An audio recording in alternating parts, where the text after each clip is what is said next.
warahmatullahi wabarakatuh.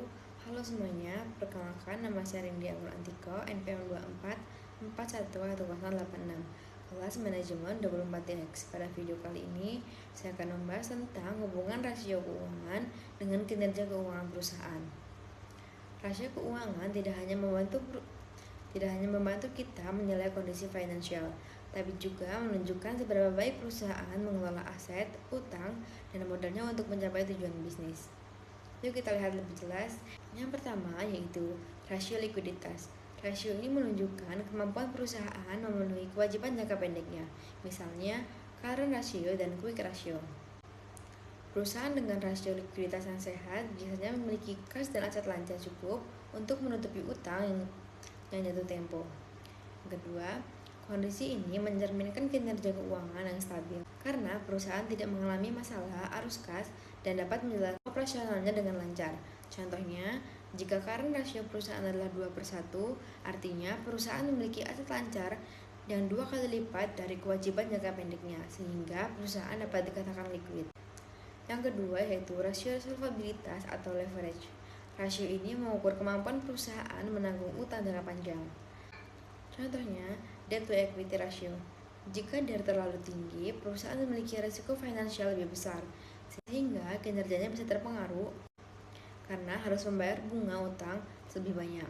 Sebaliknya, jika DER yang sehat menunjukkan perusahaan mampu mengelola utang secara efisien, mendukung kinerja jangka panjang yang baik. Contohnya, jika DER perusahaan adalah 0,5, artinya perusahaan memiliki utang yang setengah dari modalnya sendiri, sehingga perusahaan dapat dikatakan memiliki solvabilitas yang baik. Yang ketiga, rasio profitabilitas. Rasio ini langsung mencerminkan kinerja perusahaan dalam menghasilkan keuntungan, seperti ROA dan ROE. ROA menunjukkan seberapa efisien perusahaan menggunakan aset untuk memperoleh laba, sedangkan ROE menunjukkan seberapa besar keuntungan yang diperoleh pemilik modal. Rasio profitabilitas. Jika rasio profitabilitas tinggi, berarti perusahaan mampu menghasilkan laba yang optimal dan kinerja secara finansial yang baik. Contohnya, jika ROA perusahaan adalah 15%, artinya perusahaan dapat menghasilkan laba sebesar 5% dari total asetnya, sehingga perusahaan dapat dikatakan memiliki profitabilitas yang baik. Contoh studi kasusnya, misalnya perusahaan A memiliki current ratio 2/1, DER 0,5, dan ROA 15%.